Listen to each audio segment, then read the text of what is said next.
Welcome to the Public Health Millennial Career Stories Podcast, episode number 6. Only recently I learned about this imposter syndrome where you downplay your achievements and you downplay your skills with the fear of being exposed as a fraud. And I think it's very real, and a lot of us do that. So my advice would be to believe in yourself. You know what you have to offer. You know what qualifications you have. You know the skill set that you have. Sell yourself and be very confident in yourself. Don't downplay you. This is the Public Health Millennial Career Stories Podcast, where you'll hear about diverse career stories, career strategies, get tips, and learn from others to help you in your public health career journey. If you want to learn about public health careers, or just hear public health stories, stay tuned because you won't want to miss this.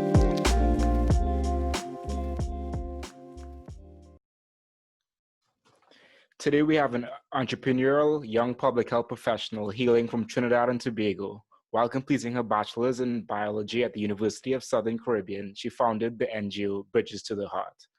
She then went on to complete her MPH in the concentration of global health from Loma Linda University in California before moving back to Trinidad. She's currently a business market nutritionist at Nestle while also working at her NGO. We have Sasha Bernard, MPH. I'd just like to start off today with a quote, and I'm not sure who said this quote, but it is: "We overestimate how much we can do in a day, but underestimate how much we can do in a year." And that's just to put things into perspective, because we really have to set not necessarily goals, but do the work to get to where you want to go. And with that being said, we have Sasha. Thank you so much for being on the show today. Hey, no problem, Omari. Thanks so much for having me. Yeah, definitely my pleasure. I know we went to primary school together a very long time ago. Right? So this is nice to reconnect. For sure. Yeah. So how are you doing today? I'm good, can't really complain. How about you? I'm doing well. I just came back from some camping actually, so that was really nice to be outside and whatnot. Yeah. How have you been coping with COVID-19 or during these times? I would say pretty well. I mean, apart from the actual COVID-19 and everything that surrounds it, the quarantine is what a lot of people have been complaining about, the isolation. But I've been working from home, so I've been pretty occupied. So things have been somewhat normal in that regard. What about you? Yeah, I've been working from home also, so just really trying to get into a focus and do that and try to just separate work life and home life. And I think just trying to get outside and do stuff has really been something that I've been trying to do. Yeah. Okay. Yeah. So tell us a little bit about yourself. Okay, well, this is a very hard question usually, but I guess, well, my name is Sasha. I'm 26 years old. My birthday is actually next week, which is a fun fact. Well, apart from what you said in the bio, I'm a business market nutritionist at Nestle. I run an NGO called Bridges to the Heart. I guess, well, I don't know if you remember this, I played a violin. That's not a very consistent fact, but I still do own a violin. So yeah, that's about it. Okay, happy early birthday to you, and that's cool that you still have a violin. I do not have a cello, but maybe that is something I would purchase in the future. So I know you're in Trinidad right now. Just wanted to ask, what does public health mean to you? Public health. I would actually, to answer that question, I'll give you the analogy that I usually give persons, because a lot of persons, they think that public health is literally just people who go to restaurants and give them letter ratings, or those who deal with sanitation, But public health to me, it puts us in a position as superheroes. So we are the ones that are saving people before they need to be treated. So public health for me just means prevention. It means caring. It means just being a superhero. Yeah, that is awesome, and I really like that definition. And yeah, we definitely are superheroes doing the things that a lot of people don't really see. And I think that's one thing that public health gets overlooked for, because we don't see all like the good sanitation and all those things that go into preventing all those diseases and Correct. whatnot. Yeah. So where did your public health journey begin? I would say it began with Bridges, which is very ironic because Bridges began before I actually had the degree. So it began before I even knew it began, you know? Yeah. So that would have been in 2013. Before we go on, just tell people what Bridges to the Heart is. Okay, so Bridges to the Heart is a non-profit organization that was founded in Trinidad, so it's registered or incorporated with the Ministry of Legal Affairs here in Trinidad and Tobago.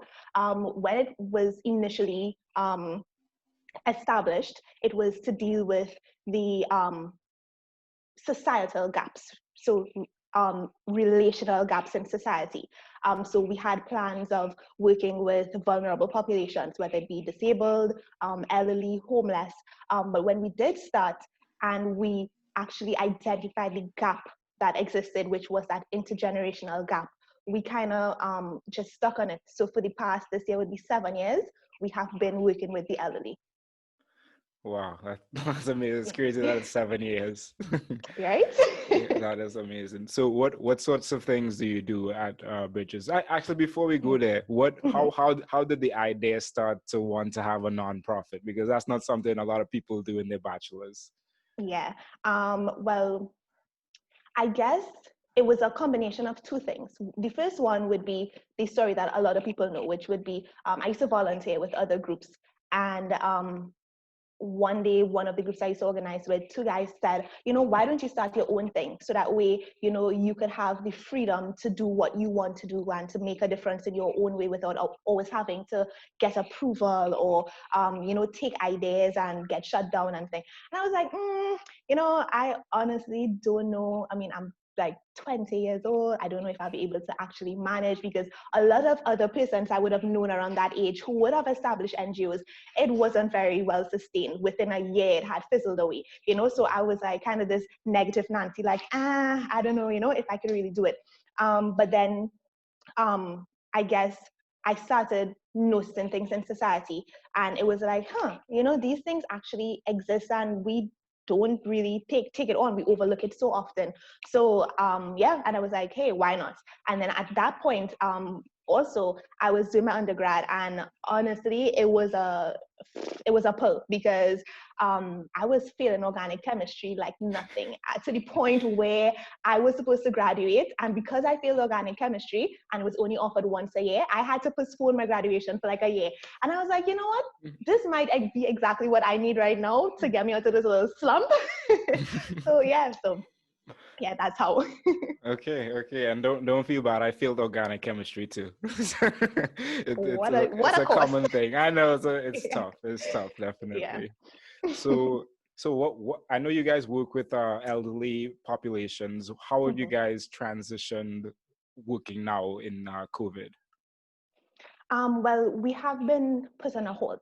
The main project that we had or have is called the Adopt a Grandparent, which is kind of like a social intervention where we actually go to visit mainly the residential homes that are set up, and we interact with them for a mutualistic relationship where they can benefit from us and we can benefit from them, and also engage them. Just so that they're stimulated, whether it be socially, physically, spiritually, So for COVID, we had to stop that. However, one of the things that I've been saying throughout, all these things that I've been doing is that social or physical distancing doesn't mean a lack of love. It doesn't mean that you should distance your love. So we've been calling, checking in on them. We made sure that each home was okay, that they had, enough groceries, enough cleaning supplies, masks, gloves. So we've been working in the background for now. Okay, well that's Yeah. good to know, and it's definitely something that needs to be done, especially when the elderly are vulnerable populations to this disease. So they're definitely feeling scared or anxious in a certain way. So thank you for the work that you're doing. Yes. Yeah. So what exactly was the process to start an NGO in Trinidad? So the actual incorporation process is pretty I would say straightforward. you start off by choosing a name, and that's the first step of the process. And you can't go any further until you identify that the name that you have chosen is actually very original, that no one else has it. And then they give you a timeline to get everything else, which is basically a board of directors, an address, a secretary, I think like bylaws, those sort of things. And then once those things are approved, that's it. So it seems very straightforward. The main challenge is the time. And for me personally, my main challenge was deciding on board members, because it's one thing to say like, I could choose somebody because they have a lot of followers and they would be good for social media presence, or because, they're really good at administration. But to find someone who has the same passion and mission and vision, the process, that part of the process for me was very challenging. But other than that, it was smooth sailing. Okay, cool. Yeah. So you did your bachelor's in biology, and then during this time you worked at the Ministry of Health. What was that more on the biology side or more on the public health side, would you say? It definitely was on public health. Well, actually, let me take that back, because it retrospectively speaking, it was public health. It was a summer internship. So it was more on the public health side, even though at that point in time, public health wasn't on my agenda at all. I had no interest in it. I wasn't even aware of it. But I was interested in medicine. So Ministry of Health seemed like the best place to get a summer internship. The work that I did there, though, was a lot of clerical public health work. So assisting the chief medical officer 1 year, the other year assisting the county nurse, making sure like, the health centers had enough vaccines. And at that point in time, they were working on, I'm not sure if it still exists, a hard care unit. So, it was a matter of calling patients who were waiting for these cardiac procedures and to see if, they had gotten through, and that kind of administrative things. So it was more on the public health side, but yeah. Okay. So you said you wanted to pursue medicine, but then you pursued a master's of public health. So how did that come up? And then also in California, how did tell us about that process? Yeah. So I guess I mean, I don't know if this would be your experience too, but for me, growing up, especially in the Caribbean, when you think of career choices for your future, it doesn't seem as broad as it really is in reality. There are certain things that doctor, lawyer, teacher, and I guess a lot of times you either follow in the footsteps of your parents, or your parents decide for you, or you just choose one randomly out of a hat. So for me, that's what medicine was. It sounded good, like, oh, I could be a doctor, yes. And then what kind of doctor? Oh, well, I like animals, so what about a vet? Or I like kids, so what about a pediatrician? So for me, that was how medicine came around. And I mean, it didn't help that my mom was also a doctor, so it seemed like it made a lot of sense. But then in doing biology, I was like, hey, I don't even like bio. What?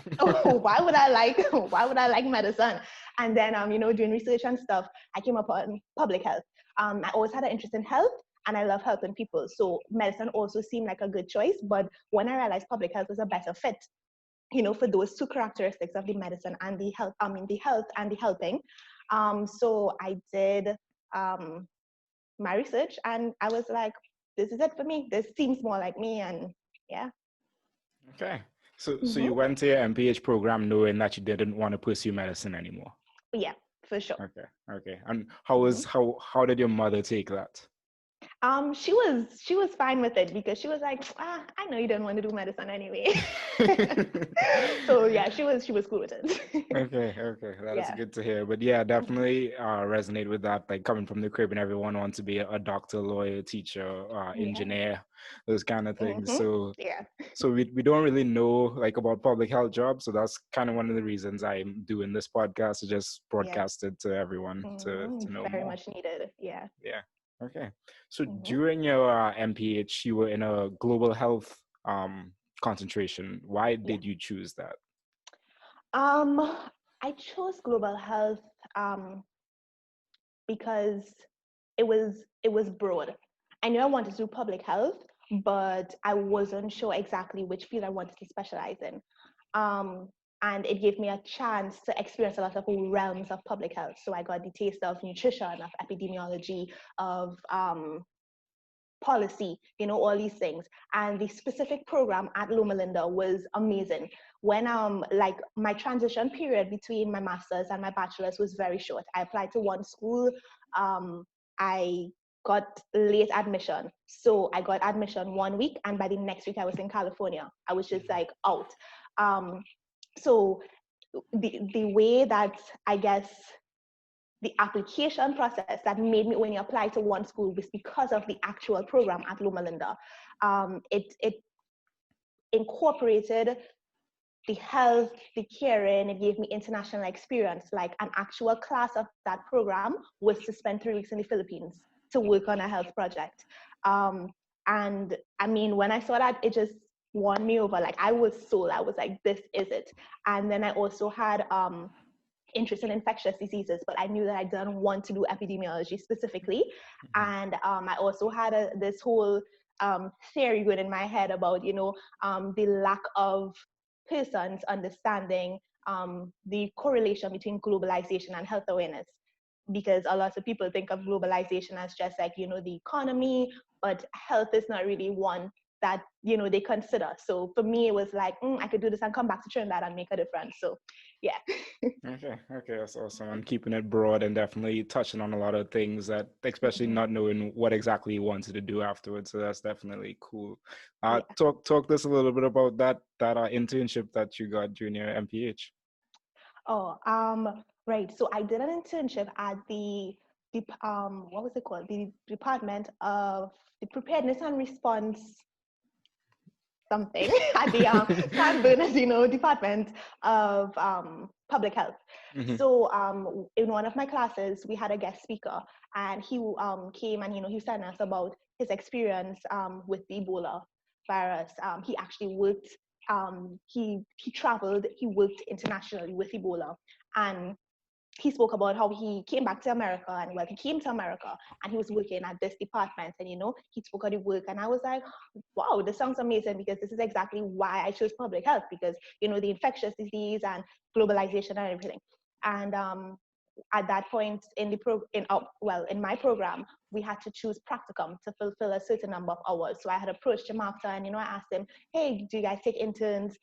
He was like, he's not sure. He doesn't know if they actually ever did, but he'll find out for me. So I was like, okay, great. So I was like, fingers crossed, please let them take.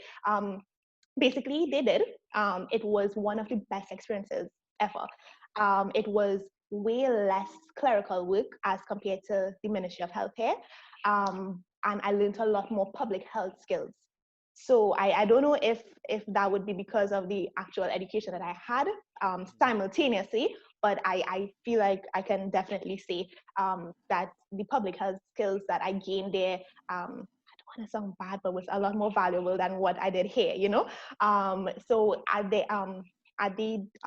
preparedness and response unit, provided support to members of staff. They were working on a lot of various projects like influenza and public health, emergency preparedness just generally, but focusing on Zika. And then for my practicum post-stand presentation, it was actually on Zika. We kind of formulated a Zika awareness and education program with focus on health education on Zika, specifically targeting vulnerable populations like pregnant women, women of childbearing age, and healthcare practitioners, and also health education personnel. So that was basically the entire internship, just based on Zika, but also allowing me to experience the other projects that they were working on. Okay. And if you had to say one public health skill that you pull out from that experience, what would it be? I would definitely say, I'm thinking of so many right now, but I think I would say focus groups, because we did a lot of focus groups with the vulnerable populations, the vulnerable population, so like pregnant ladies and stuff. And when you understand what they actually didn't understand themselves, it was very interesting, because we can go on a health education campaign and plan a million things, but if they actually don't need any of that information. It's kind of worthless. And I remember specifically one thing that was really interesting is that we had started planning, and then we did the focus group, and we realized that a lot of them actually didn't speak English. So it was like, oh, wow, so we need to go back and translate everything that we did already, you know? Mm-hmm. So it was kind of like a slash between a focus group and a needs assessment. But yeah, so that I think that would be the main thing. Okay, definitely. Yeah, and I got some focus group skills through my internship through my MPH program Yeah. too, and I think that's definitely something that since it just relates to so many different things you can do in public health, it is important to get that skill to be able to facilitate those groups. And I just wanted to not miss the point that you said you reached out to the professor, was it? Or Yeah. at the and he wasn't sure if there was the opportunity there, but you reached out and you really wanted the opportunity, and the opportunity came by, and then from that Yes. you gain a lot of rich skills. So that is awesome. Yeah. So while you were in California, you were still running Bridges to the Heart. What was that like? It was challenging, but I had / have a very good team. So while things did, it wasn't as active as when I was there. They didn't let it die. So they still did the activities and stuff. So I have to give kudos to them because I couldn't do it, like actually do it. But yeah, it was my team. Okay. And Yeah. what is your organization structure like? We have the board of directors, which is 1, 2, 3, 3 of us now. It used to be 4, but now it's 3. And then one of the members of the board also functions as the secretary. So those are the actual registered persons. And then the other tier would be, we call them like, I don't know, we don't really have a name, but they support in marketing and legal and that kind of thing. So Okay. it is a very short, concise structure, but it works. Okay. And once it works, Yeah. don't change it, right? Yeah. Absolutely. So, what skills do you think you took from your MPH that helped you with Bridges to the Heart, if any? I would say,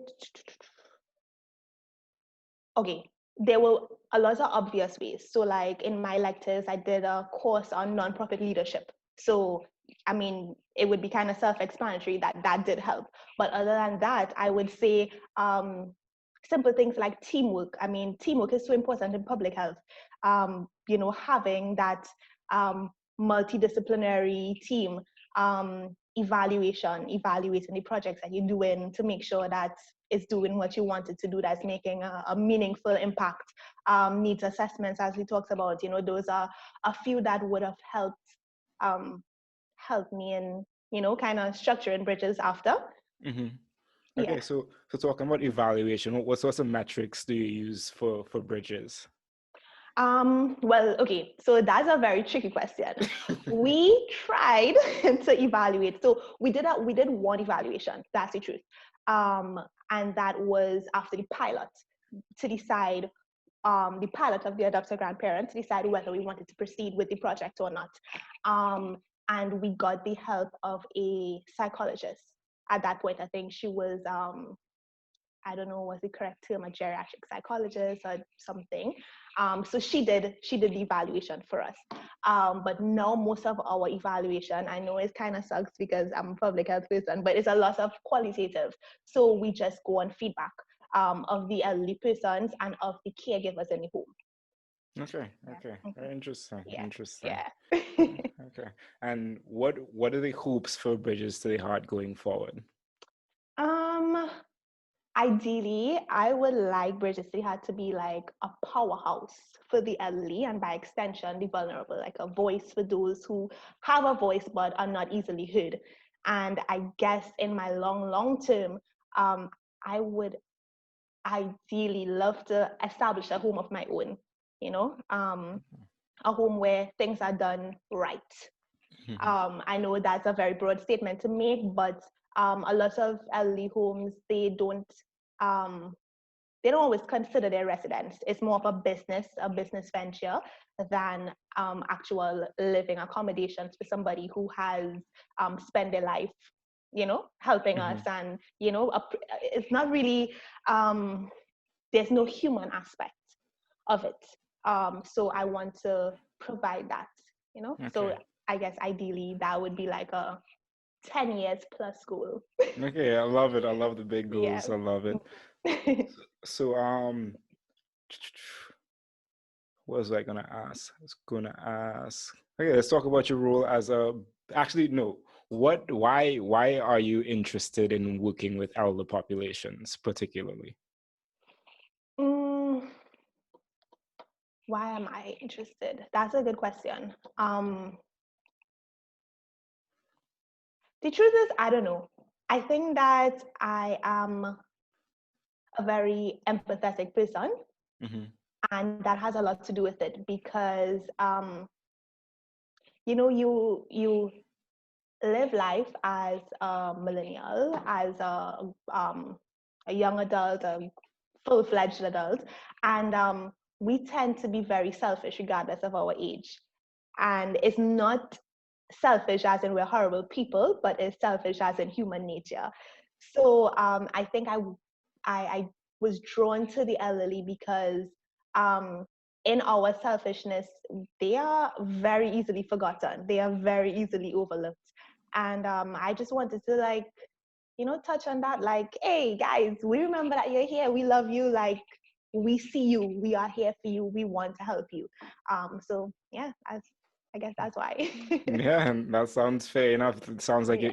you found like a gap in the system or something that needs just improvement, and it's something that resonated with you, and you moved forward on that. So that's awesome. Yeah. So moving forward to now, you work as a business market nutritionist at Nestle. So Yeah. just say what Nestle is to people who might not know what that is, and then talk about your job role. Okay, cool. So, well, Nestle is a food and beverage manufacturing company globally. So there is an office here in Trinidad and Tobago. Um, they are aspiring, or I don't know if aspiring is the right word, or if they have already achieved it, to be the leading company in nutrition, health, and wellness. So that would be aligned to all their brands and all the products that they do manufacture and sell. Okay. Yeah. And what was the job searching process like? Did you apply for that job when you were doing your master's, or did you come back to Trinidad and then apply for that job? No, so I came back and I applied. So the funny story with this is that after my internship, I did get a job offer, and I was working as a public service employee at the same department. And then when graduation time came around, I was like, oh, I want to go home. So I'm sorry, guys, bye. And I packed up and I left. And I came home and I was unemployed for 10 months. And I was so regretful. I was like, oh my God, Sasha, what did you do? Like, you had a job, you gave it up to come back home for what? To be unemployed? Like, I was so mad with myself. Even to this day, even though I do have a job and I'm very happy in it, I still look back and be like, girl, what were you thinking? But yeah, so I came home and I applied to a million jobs. But the truth is, like, the public health scope in Trinidad is not very wide. So you apply to jobs that is not really what you studied, but because you're just so desperate for a job, you're willing to do anything. Oh, not anything, but you know what I mean, like, Yeah, yeah. right? So I was actually unemployed for like 10 months, and the position that I have now, I did not apply for it. I actually applied for another position, and I did like probably 3 or 4 interviews for it. And then they just went rogue. Like, I didn't hear from them. I was like, oh no, I didn't get through. Like. So I was living my life. I remember I went to Florida for vacation, and then I got a email or something with them offering me another position. I was like, oh, okay, cool, great. So I was like, so there's like, can you come in for interview tomorrow? I was like, no, oh my gosh, like, and then the country. So we did an interview by phone, and then I think I did like a good amount of interviews after, probably like another 3, and then I got through. Thank Okay. God. Okay, Yeah. that's awesome. That's awesome. Mm-hmm. Yeah, Yeah. and that's definitely something that you don't typically hear. But I've heard a couple of people are applying for some jobs and then get hired for a different position. So that's Mm-hmm. awesome. So Yeah. what do you do in your role? Okay. So despite the name of nutritionist, it's actually a very health promotion, health education centered role. So basically what I do is work along with the other team, but also team members, sorry, but also develop and execute effective nutrition, health, and wellness initiatives, which are not, they just don't stand on their own, but they are related to the consumer communication specific to nutrition and health of Nestle. So for example, the two main projects that I would be working on or executing at this point in time would be Wellness on Wheels, which is a community outreach program where we provide basic health checks and nutrition advice and stuff to the general public free of charge, right? And then but the brands of Nestle are also incorporated into that. So, the juices, the coffee, but all with a health focus, not just like, here, take juice, but oh, here, take our juice with calcium, here, take our 100% juice without any added sugar, that kind of thing. And then the other one would be Nestle for Healthier Kids, which is another health education program, but it's catered strictly towards children ages 6 to 12. So going into schools, doing health education on like the food groups, portion control, hydration, the importance of physical exercise, that kind of thing. So yeah. Okay. And do you think that is a big issue in Trinidad today, like especially with youth and how they eat and food, and what do you think can be done to try to improve that? Yeah, definitely. I think actually what Nestle is doing is exactly what is needed, that level of education. And what I like specifically is that, yes, you educate the kids, but the kids on their own can't make the decisions. So the education of the parents is also very important. And there's also an aspect of that within that Nestle for Healthier Kids program, which I think is very important because, the kids go home and say, no, mommy, I don't want to eat junk today. But if the parents say, well, this is what I have, this is what you're going to get, the kids actually can't do anything about that. But if the parents themselves know, they can then on their own decide like, maybe tonight we can do something different for dinner, So yeah, I think it's very needed, especially with the uprise of NCDs in Trinidad, like definitely needed.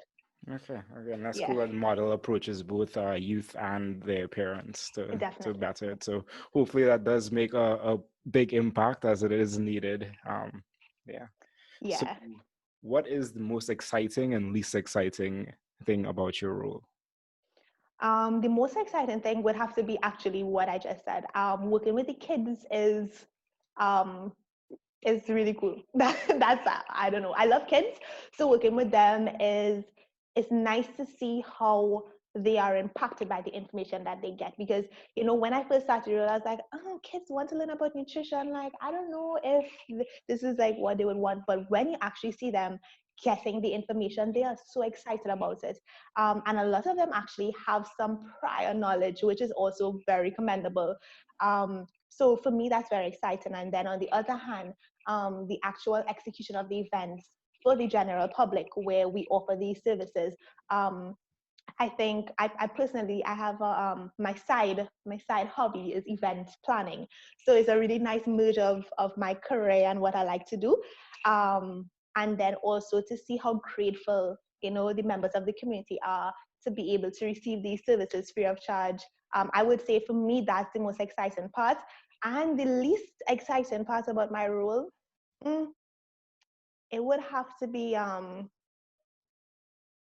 getting up early in the morning because the role itself has nothing that I don't really like. But listen, I be struggling to get up to go to work on time. So it would have to be that.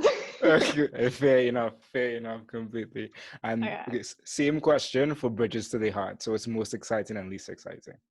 Okay, the most exciting thing for Bridges would have to be once again to see the response of the elderly when we actually go to see them. Sometimes to see the before and after of the intervention. It doesn't even have to be a long term, but from the time that we arrive to when we leave an hour or two later, the change in them, it's amazing to see. So for me, that is actually what gives me the drive to continue.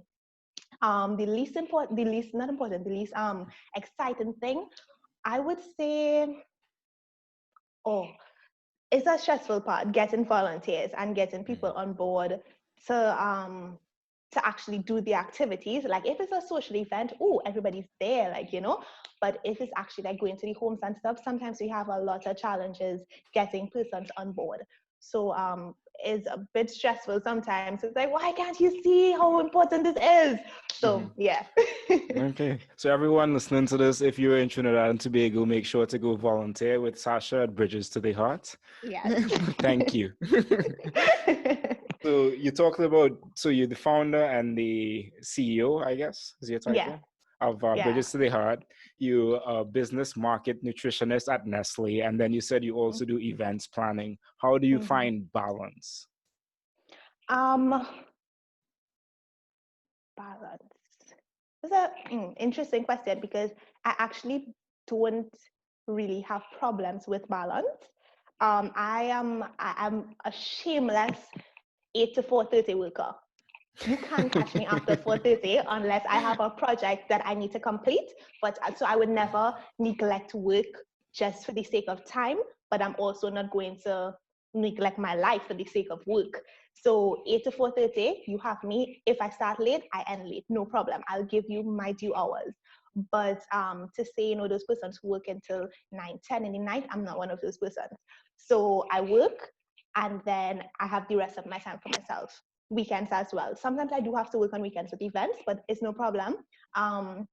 And most of Bridges' activities are on weekends. So that kind of helps. And it's not every weekend. So we try to do visits at least twice a month. So that gives me at least 2 weekends or 2 off weekends. So I can do other things and, volunteer with the other groups that I work with and, do my little events and stuff. So Okay. time management. Yeah, definitely. And I respect that. Get up soon as 4:30 if you need that, because you definitely need those strict boundaries for yourself. Yeah. So is there any other public health issue that resonates with you more than elder populations, or is elder populations the public health issue that resonates with you? That is one of them. That's one of the main ones. A lot of them do resonate with me, that's the truth. But if I had to choose my top 2, it would be the elder / just general vulnerable populations, and then also preparedness and response. I mean, I learned so much in my internship, and I think it's very important. People overlook the importance of being prepared from a public health aspect and also response from a public health aspect. So I think that the importance of it was actually seen during this COVID-19 pandemic. So yeah, that's one that definitely resonates with me through my soul, Yeah, definitely. And emergency preparedness is going to be very important just going forward, just because the climate change is causing more and more severe, like hurricanes and thunderstorms and all these things. So exactly. Yeah, so that is a good thing to be interested in, and hopefully we can get the capacity to help and prevent these disasters from happening as best as we can. Definitely. So I know you have a lot of things going on in your life. Where would you like to see yourself in the future? I'm going to be honest with you. I never have an answer to that question. If from a personal standpoint, I could always answer that question. Like I see myself with a family and that part for sure. But like career-wise, it's very difficult for me to say because as I was saying before, the public health climate in Trinidad is not ideal. And I say that with no regret, no remorse. Like it isn't ideal. So I always have in my mind, whether it be to the back or to the front, that moving back to the US is a possibility for me. So when I see my future, I actually don't know where I'd be. I don't know, it's very up in arms. So yeah. Okay, and that's definitely fair enough. And like that's one thing I looked at because I've been thinking about coming back to Trinidad to do stuff, and everything that I hear from people when they say you're coming back to Trinidad, like no one respects you unless you're like you've done something big and then come in, and people just want credit for things for themselves and not really for other people. So so I understand the battle that you definitely have in there, and for sure. I look forward to seeing where you do go in the future, though. Yes, me too. Awesome. So I'm going to move you on to the last part of our show today, and it's called the Furious Five. So it's 5 questions I'm going to ask every guest. So Okay. question number 1. What Mhm. advice would you give to a student trying to pursue a career in public health? Um, my advice would be based on my experience, which would be um, to make a motivated choice. And by that, I mean your choice should be driven by something. It should be driven by your passion because you love this so much, by a career because this is where you see yourself in the future, this is what you want to do. And I know it sounds bad, but financial dealings can be a motivation as well. Like, I want to have a certain lifestyle, so I need to have a certain job that makes a certain amount of money. But ensure that what you choose is driven, because if not, you just end up like in a sinkhole because you would not be enjoying what you do and you wouldn't be passionate about it, and it would be a drag.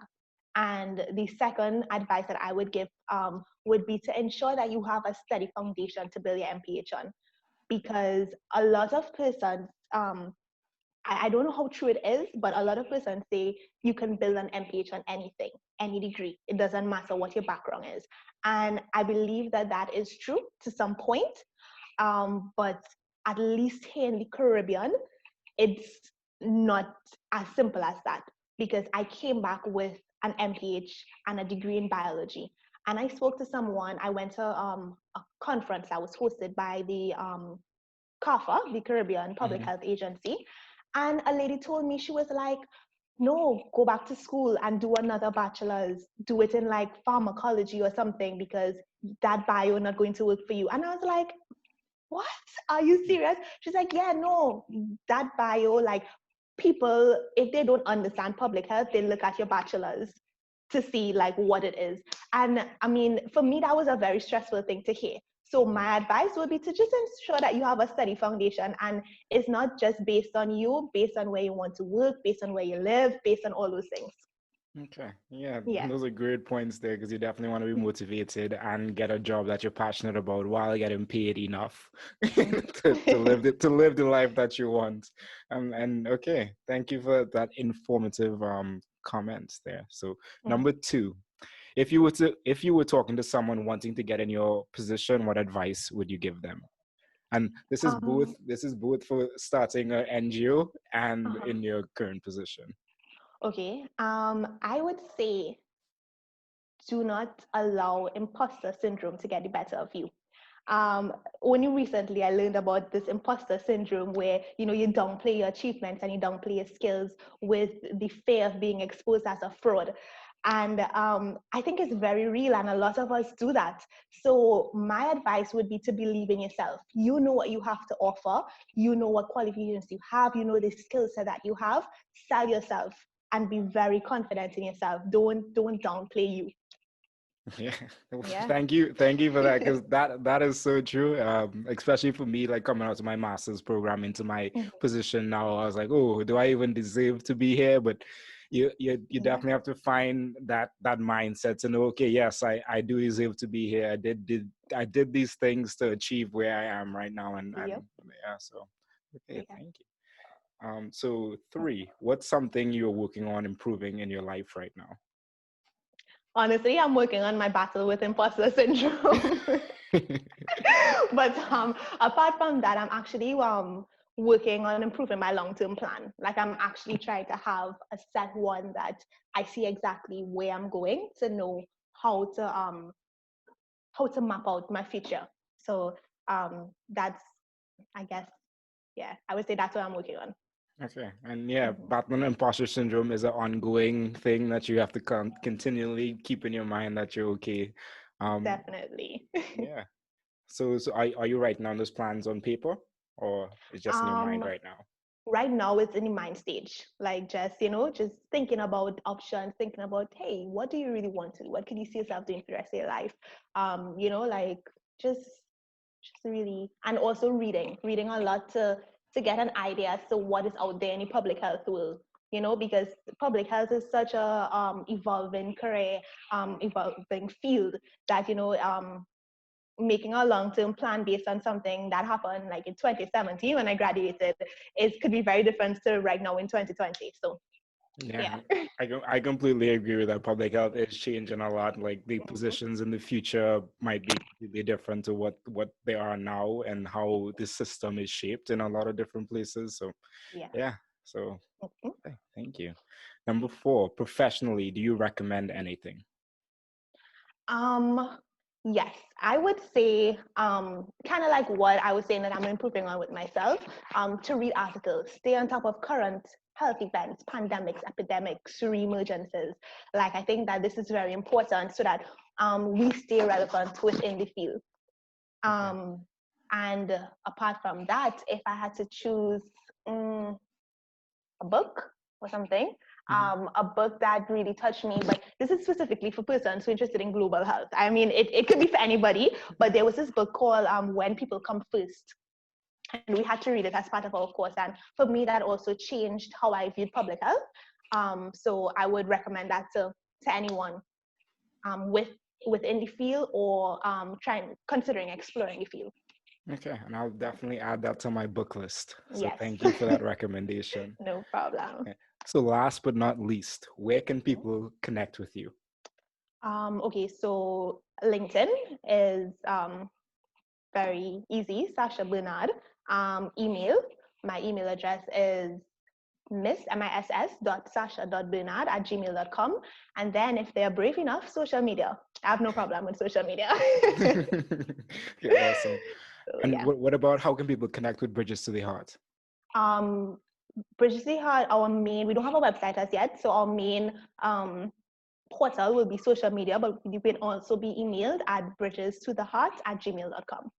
Okay. Well, thank you so much, and I'll definitely make sure to put all of this in the show notes so people can check it out. I just want to say thank you so much for taking the time to converse with me today. No problem. I appreciate a lot. I appreciate you sharing your insights and your journey, and I wish you luck moving forward. Thank you. And to you as well. This is really great. This podcast is a really cool idea. So thank you for having me and allowing me to be a part of it. Yeah, my pleasure. And I look forward to sharing this with everyone. Awesome. Talk to you soon. Yes. Okay. Bye-bye. Bye-bye. I just wanted to say a happy belated birthday to Sasha. I'm really glad to have her on the show. If you haven't subscribed, definitely make sure you subscribe either on YouTube or podcast platform that you're on. Leave it a review and give me some feedback. Thank you. I'm really glad I got to sit down and chat with Sasha again today. I haven't gotten to speak with her in quite some years, and I know the last time I heard of her was when I just saw her Bridges to the Heart Facebook page pop up, and I was like, oh, Sasha's did her MPH, and then so I'm really glad that after all those years I've gotten to sit down and actually talk to her and hear the story of how Bridges to the Heart started, even before her MPH program. I know she gave a lot of value on a lot of different things for students, as well as someone that might be thinking of starting their own nonprofit. So definitely rewatch this episode if you're interested in that, and reach out to Sasha. Please make sure to follow her and support Bridges to the Heart if you're in Trinidad or worldwide, because it's definitely something that we are going to need a lot more support for, especially going forward as the population just ages. That being said, you can find all the show notes for the show at thepublichealthmillennial.com. Well, that's thephmillennial.com/episode 6. So thank you so much for watching this episode, and I hope you took some value from it. I will see you next week. Public Health Millennial out.